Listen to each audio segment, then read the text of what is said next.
성경에서 적혀있는 많은 하나님의 사람들을 보면 참으로 하나님 앞에 쓰임받을 충분한 자격과 인성을 갖추고 있다라는 생각들을 갖게 됩니다. 하나님 아브라함을 택하셨을 때 아브라함 왜 택하셨을까 싶지만 그가 행동으로 보였던 그런 모든 믿음의 일들을 바라보면 하나님 정말 잘 택하셨다, 잘 고르셨다. 어떻게 그렇게 하나밖에 없는 아들도 그렇게 하나님 앞에 믿음으로 드릴 수 있는 그런 결단을 할 수 있을까? 대단하다, 그런 생각들 하게 됩니다. 다음으로 하나님께서 이삭을 택하여 주셨는데 아브라함에게는 아들이 이스마엘이라는 아들이 또 있었는데 이삭을 택하여 주셨습니다. 크게 우리는 그것을 문제시 삼지는 않습니다. 왜냐하면 이스마엘이 큰 아들이긴 하지만 이스마엘은 종에게서 낳고 이삭은 또 원래 하나님께서 주신 그 아내에게서 낳은 아들이기 때문에 또 이삭은 성품도 참 좋아서 하나님의 충분한 복을 받을 만한 사람이 됐다, 이런 생각을 하게 됩니다.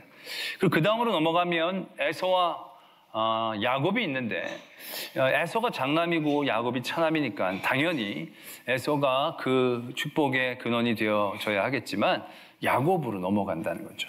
그 부분에 있어서도 우리는 야곱이 하나님 앞에 간절함이 있고 악착같이 막 장자권, 축복권 갖기 원하는 그런 아주 그런 간절함이 있으니까 야곱이 쓰임 받았나 보다, 그렇게 생각할 수 있죠.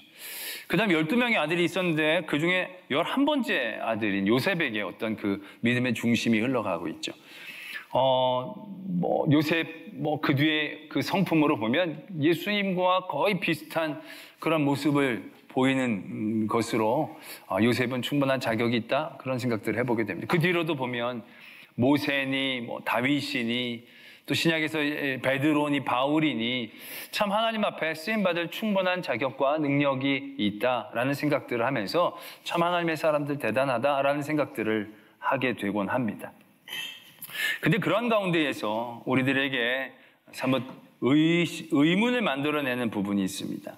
바로 야곱과 에서의 부분입니다. 우리는 야곱이 하나님 앞에 간절함이 있고 근성이 있으니까 하나님의 복된 그런 믿음의 중심을 이어갔겠다 생각하지만 말씀은 야곱이 막 적극적이고 근성 있고 간절함이 있어서 하나님 앞에 사랑을 받은 것으로 적고 있지 않습니다.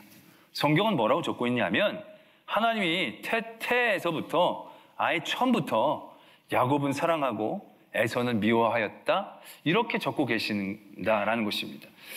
뭔가 야곱이 축복받을 이유를 우리는 알긴 알겠는데 성경은 그걸 얘기하지 않는다는 거죠. 막 열심으로 해가지고 막 실험해가지고 막 아버지를 속이면서까지 막 그렇게까지 하나님의 축복을 받고 싶어하는 마음 때문에 하나님이 야곱을 사랑하신 게 아니고 그냥 하나님은 먼저부터 야곱을 사랑하셨다라는 것입니다. 태안에서부터 하나님은 야곱은 사랑하고 에서는 미워하셨다, 이렇게 얘기하고 계신다는 것입니다. 우리는 이 부분에 의문을 던질 수밖에 없죠. 하나님 왜 그러셨을까? 하나님 왜 에서는 택하지 않으시고 왜 야곱을 택하셨을까? 에서가 뭐가 잘못이 있다고 태어나서 거기서 뭘 나쁜 짓을 해봐, 얼마나 나쁜 짓을 한다고. 야곱은 얼마나 떡잎이 보여서 야곱은 사랑하고 에서는 미워하셨을까? 그렇게 생각하게 되어진다는 거죠. 그래서 오늘은 읽지 않았지만 14절에 그런 일들에 대하여 이렇게 질문을 우리가 하게 되어집니다. 하나님께서 불의하신 것 아니냐? 하나님께서 불공정하신 것 아니냐? 너무 불평등하신 것 아니냐라는 질문들을 우리가 충분히 만들어내게 되어지는 부분이다라는 것입니다. 그 부분에 있어서 말씀은 그럴 수 없다, 이렇게 얘기하고 계십니다. 그러면서 그 뒤에 하나님께서는 긍휼히 여기실 자를 긍휼히 여기시고 하나님께서는 완악하게 하실 사람들도 완악해 하시고, 그런 말씀이 이제 쭉 이어지고 있다는 것입니다. 이게 과연 무슨 말씀인가? 왜 하나님이 불의하시지 않다라는 것이지 우리는 이렇게 생각하게 되어집니다. 우리가 하나님을 그러한 상황 가운데서 불의하게 생각하는 것은요, 우리 안에 잘못된 기준이 이미 서 있기 때문이다라는 것을 깨달아야 한다는 것입니다. 하나님이 불의하시고 불공정한 게 아니라 우리가 잘못된 기준을 가지고 하나님 앞에 내밀기 때문에 하나님이 불의해 보이고 불공정해 보인다는 것을 깨달아야 한다는 것입니다. 무슨 얘기냐면요, 제가 어렸을 때 정말 너무 불의한 일들을 당한 경우들이 있습니다. 너무 분해서 불의했던 그런 경험들이 있는데 어떤 경우들이냐면 집에 이제 손님이 찾아오십니다. 손님이 찾아오시면 이분이 가실 때 우리들에게 이제 용돈을 주시려는 그런 거룩하고 선한 마음을 하나님께서 주시는 경우들이 있습니다. 그럼 이제 그분들이 우리 3명이 다 모여 있으면 용돈을 주려고 하십니다. 이제 저희 형님이 한 분 계시고 동생이 한 명 있습니다. 2살 터울입니다. 다. 동생도 저보다 2살 어리고 형님도 2살 많습니다. 그분이 용돈을 주시는데 형님을 보고 나서는 큰애구나. 2,000원을 딱 주십니다. 그리고 저를 보면 둘째구나. 그러면서 1,000원을 주십니다. 오케이, 여기까지는 내가 참을 수 있어요. 그런데 우리 동생을 보고 1,000원을 주는 겁니다. 이때부터는 불이한 겁니다. 왜냐하면 형과 나의 기준으로 내가 50% 감액된 금액을 받았는데, 그럼 그 기준을 똑같이 적용해서 내 동생분에게는 50% 감액된 500원을 줘야 의로운 거고 공정한 거가 됩니다. 안 그러면 처음부터 2,000원을 다 주든지, 안 그러면 주지를 말든지, 괜히 잔잔한 호수에 돌멩이를 던지고 불의를 느끼게 하냐는 거죠. 그렇지 않습니까? 분명히 첫째니까 2,000원을 주고 둘째니까 1,000원을 주면 셋째는 거기에 맞는 기준에 줘야 됩니다. 이건 불의한 겁니다. 아주 나쁜 겁니다. 그런데 그게 아니고 우리에게 용돈을 주시는데 3명이 쫙 있습니다. 너희들 내 용돈 줄게. 그래서 손에서 주머니에 넣어서 잡히는 대로 우리에게 주십니다. 첫째, 둘째, 셋째. 그랬더니 형은 2,000원을 받았고 나는 1,000원을 받고 셋째는 1,000원을 받아요. 그럼 그건 의로운 겁니다. 그건 불의한 게 아닙니다. 왜? 어떠한 기준을 우리에게 책정한 게 아니라 잡히는 대로 준 거거든요. 그런 경우에는요, 다음번에 소망함이 생기고 기도할 마음이 생기죠. 그분이 오시면 그때부터는 기도하는 거죠. 많이 잡히게 해달라고. 내 쪽에서 많이 잡혀서 그 다음엔 형이 2,000원 받고 내가 3,000원 받아도 할 말이 없는 거죠. 내가 1,000원을 받든 500원을 받든 할 말이 없는 겁니다. 왜요? 그것은 우리들에게 어떤 기준이 있는 게 아니고 주는 사람이 주는 대로 준 거니까 뭐라고 할 얘기가 없는 겁니다. 첫째, 둘째, 셋째의 구분이 아니라 잡히는 대로 줘서 받은 거니까요. 신약에서도 보면 포도원 일꾼에 대한 얘기가 나오죠. 주인이 하루에 품삯을 약속하고 사람들을 데리고 오는데 아침, 점심, 오후 늦게 이렇게 데리고 오죠. 제일 늦게 온 사람들에게 품삯을 주는데 하루에 품삯을 줍니다. 그때 제일 먼저 온 친구들이 기대를 갖게 되죠. 야, 별로 일 안 하는 사람들이 저렇게 받으니까 나는 더 주겠네? 그런 기대를 갖게 됩니다. 근데 웬걸요? 똑같이 주는 거죠. 그럴 때 이 사람들의 마음 가운데 어떤 마음이 생기냐면 불의하다, 불공정하다 라는 생각들을 그들이 품게 되어집니다. 왜요? 그들은 그들의 기준 가운데서 생각하거든요. 쟤는 늦게 오고 나는 먼저 왔으니까. 당연히 자기가 더 많이 받아야 할 거라고 생각합니다. 그런데 주인은 이렇게 얘기하죠. 내가 불의하냐? 내가 너 하루 품삯으로 오기로 너랑 약속하지 않았냐는 거죠. 나는 이 사람들 데려올 때 그런 품삯으로 내가 약속한 거야. 나는 그 약속을 내가 지킨 거고 그런데도 내가 불의한 거야? 라고 주인이 얘기하는 부분들을 우리는 떠올릴 수 있어야 한다는 것입니다. 이게 굉장히 중요한 기준이 된다는 것이죠. 우리는 우리가 알게 모르게 우리가 하나님 앞에 사랑을 받고 하나님 앞에 은혜를 받는 것에 대해서 그 기준을 우리 쪽에서 찾으려고 애쓰는 모습들을 우리는 늘 저지르고 있다는 것입니다. 아까 제가 말씀해 드렸듯이 하나님이 아브라함을 택하신 이유가 있었어.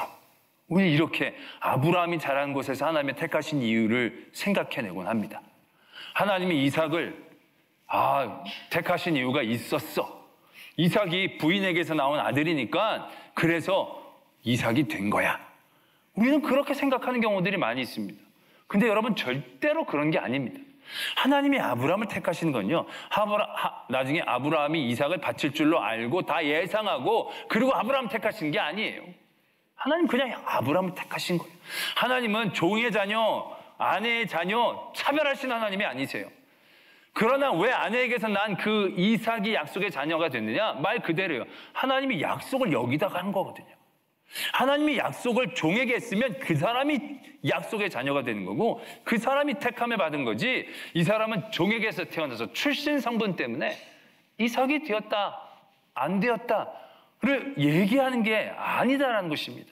요셉이 11째니까 믿음이 그런 거 다 아무것도 의미가 없습니다. 좋아하는 부인에게서 나왔다. 요셉이 사랑받는 이유는 거기에 있지 않습니다. 하나님이 요셉을 사랑하는 이유는 야곱이 요셉을 사랑했기 때문도 아닙니다. 하나님이 요셉을 택하신 겁니다. 모세가 왕자 교육도 받고 광야 교육도 받고 그래가지고 충분히 지도자적 자질을 가졌기 때문에 하나님이 모세 아닙니다. 아무것도 모세에게서는 그 이유가 없습니다. 그 어떤 것도 모세에게서는 하나님 앞에 택함받을 이유, 쓰임받을 이유, 사랑받을 이유, 지도자로 세움받을 이유가 모세에게서부터 있는 게 아니라는 것이죠. 오늘 말씀은 분명하게 얘기하시죠. 모든 것이 하나님으로 말미암았다라는 것입니다. 하나님께서 택하신 거예요. 그러니까 이것이 불공정하다, 불평등하다, 불의하다 얘기할 수 있는 대목이 아니라는 거죠. 왜요? 우리는 이것이 늘 우리의 기준으로 얘기되어지니까. 나는 이만큼 했는데 저 사람은 이만큼 했는데 나보다 더 많이 받았을 경우에 우리는 그걸 불평등, 불공정이라고 얘기하잖아요. 늘 우리 안에 그 기준이 있다는 거죠. 내가 얼만큼 잘했는지, 내가 얼만큼 올바랐는지, 내가 얼마나 자격이 있는지, 자격이 없는지. 우리는 그거 가지고 저 사람이 나보다, 내가 저 사람보다. 결국 그러한 기준 때문에 우리는 불의, 불공평, 불공정 이런 얘기가 나오지만 하나님은 절대 불의, 불공정, 불공평한 분이 아니시다는 거죠. 왜요?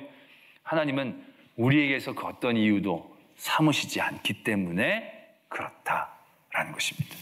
우리가 그것을 분명히 깨달아 알아야 한다는 것입니다. 하나님이 우리를 사랑하신 이유, 하나님이 우리를 택하신 이유, 우리가 잘해서가 아닙니다. 하나님이 우리를 택하셨다라는 그곳에 있다라는 것입니다. 때문에 우리는 믿음의 생활하면서 그러한 질문 가운데 우리의 에너지를 낭비하지 말아야 합니다. 하나님이 나를 왜 사랑하실까? 무슨 이유가 있어서 나를 사랑하실까? 우리는 여기에 많은 에너지를 소모하곤 합니다. 내가 이것 때문에 저것 때문에. 그러고 나서 그 에너지는 다른 쪽으로 또한 발산되어지기도 하죠. 내가 하나님 앞에 더 사랑받기 위해서 이걸 해야겠구나, 저걸 해야겠구나, 이걸 시도해야 되겠구나, 저걸 쌓아야 되겠구나, 이걸 행해야 되겠구나. 더 하나님 앞에 사랑을 받아서 그 사랑에 대한 확증을 우리가 얻기 위해서 굉장히 애쓰고 힘쓸 때가 많이 있다는 것입니다. 그러나 그러한 노력이 참으로 우리들에게 큰 의미가 없다는 것을 우리는 분명히 알게 되어진다는 거죠. 왜? 하나님이 우리를 사랑하신 건 우리에게 어떠한 것이 있기 때문이 아니고 하나님이 전적으로 우리를 택하여 사랑하셨기 때문에 있다는 것이죠. 우리가 야곱을 보면요, 야곱의 삶을 찬찬히 되돌아보면 더 분명해집니다. 야곱이 둘째로 태어나서 너무 사랑을 받고 싶어 했죠. 너무 인정받고 싶어 했습니다. 그래서 그의 삶이 끊임없이 하나님의 사랑을 얻기 위해서, 그 사랑을 확증받기 위해서 애쓰고 힘썼습니다. 그래가지고 형의 장자권을 사기 위해서 아주 늘 애를 쓰고 고민하고 연구했겠죠. 그러다가 형이 배고플 때 팥죽 한 그릇 달라 했는데 그걸 장자권하고 바꿀 생각을 합니다. 말도 안 되는 얘기죠. 그러나 그것이 얼마나 야곱의 마음에 사무쳤는가를 알 수 있는 대목입니다. 막 갖다 대는 겁니다. 지금 막 장자권을 이렇게 때를 쓰는 거죠. 형은 이미 다 노리고 있었기 때문에 그래 네 해라. 그리고 그냥 장자권에 팥죽 한 그릇 얻어 먹죠. 나중에 축복권도 어떻습니까? 그 축복 기도 받으려고 아버지를 속이지 않, 이거 걸리면 끝장이 날 수도 있는 굉장히 위험한 일인데도 어떻게든 그 축복을 받으려고, 그 사랑을 받기 위해서 그렇게 야곱은 너무너무 애를 쓰고 힘쓰는 것을 우리가 볼 수 있는 대목이죠. 그런데 야곱이 그 장자권을 팥죽으로 사지 않았더라면, 야곱이 이삭의 기도를 속여서 받지 않았더라면, 그러면 야곱은 하나님 앞에 버림받았을까요? 라는 것입니다. 그가 장자권과 축복권은 받았지만 그가 그것 때문에 하나님의 은혜와 축복을 받았는가? 라는 것이죠. 물론 하나님의 향한 그 간절함, 그것은 칭찬받을 만한 일입니다. 그런데 결국 야곱은 그것 때문에 집에서 쫓겨납니다. 도망갈 수밖에 없었습니다. 생명의 위협을 받는 지경에 자기가 내몰리게 됩니다. 그리고 그가 베델에서 하나님을 만나게 될 때, 그때 하나님이 베델에서 야곱에게 이러한 축복을 얘기해 주십니다. 나는 여호와 너의 조부 아브라함의 하나님이요 이삭의 하나님이라. 네가 누워있는 땅을 내가 너와 내 자손에게 주리니 너의 자손이 땅에 티끌같이 되어 네가 서쪽, 동쪽, 북쪽, 남쪽으로 퍼져갈지며 땅의 모든 족속이 너와 내 자손으로 말미암아 복을 받으리라. 내가 너와 함께 있어 네가 어디로 가든지 너를 지키며 너를 이끌어 이 땅으로 돌아오게 할지라. 내가 너에게 허락한 것을 다 이루기까지 너를 떠나지 아니하리라. 하나님이 야곱에게 이렇게 축복해 주셨습니다. 하나님이 베델에서 야곱에게 축복을 내려주시면서 네가 나를 향한 그 간절함을 내가 봤다. 네가 장자권 기도도 받았으니 내가 너에게 축복해 주겠다. 절대 그렇게 얘기하시지 않습니다. 그 어떤 것도 야곱에게서 하나님이 그를 축복해 주신 이유를 언급하고 계시지 않습니다. 전적으로 하나님이 내가 너에게 허락한 것을 이룰 때까지 모든 주권이 하나님에게로부터 있음을, 모든 사랑의 이유가 하나님께로부터 있음을, 모든 복이 하나님께로부터 있음을 하나님은 다시 한번 강조하고 계신다는 거죠. 그 뒤로도 보면 야곱이 고향으로 돌아가기 전에 형을 만나는 그 두려움 가운데 야복강에서 하나님과 씨름을 하죠. 정말로 간절하게 하나님을 매어달립니다. 환도뼈가 어긋날 정도로 아주 그 고통 가운데서도 하나님께 부르짖고 간절히 매어달리죠. 그래서 네가 하나님 및 사람들과 겨루 이겼다, 이스라엘이라는 그러한 이름을 받게 됩니다. 야곱이 그 사랑을 확정하기 위해서 애쓰고 힘썼지만 저는 그런 생각들을 해봅니다. 야곱이 그때 그렇게 씨름을 안 했으면 에서에게 죽임을 당했을까라는 것이죠. 물론 가정을 한다는 것은 그렇게 현명한 일은 아닐 것입니다. 그러나 야곱이 그의 삶을 총체적으로 평가하면서 이렇게 얘기를 합니다. 바로 앞에 내가 험악한 세월을 살았습니다. 야곱이 얼마나 하나님 앞에 축복받은 삶을 살았습니까? 얼마나 큰 은혜의 삶을 살았습니까? 야곱이 많은 사람들 앞에 나는 너무 복받고 너무 행복하게 살았습니다 라고 얘기해야 될 삶의 자리에서 야곱은 늘 나는 험악한 삶을 살았습니다 라고 고백하고 있는 대목을 본다는 것입니다.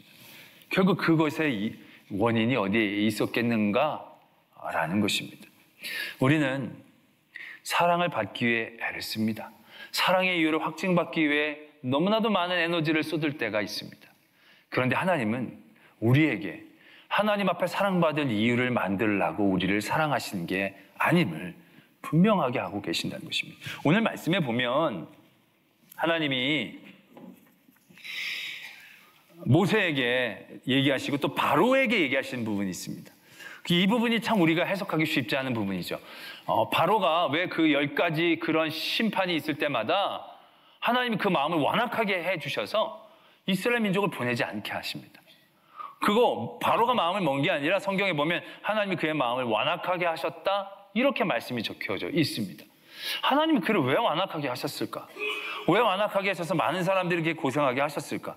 이미 한 7, 8번째 이미 사람 같았으면 넘어졌을 텐데 하나님이 완악하게 하시니까 그 사람이 더 그런 것이 아닌가?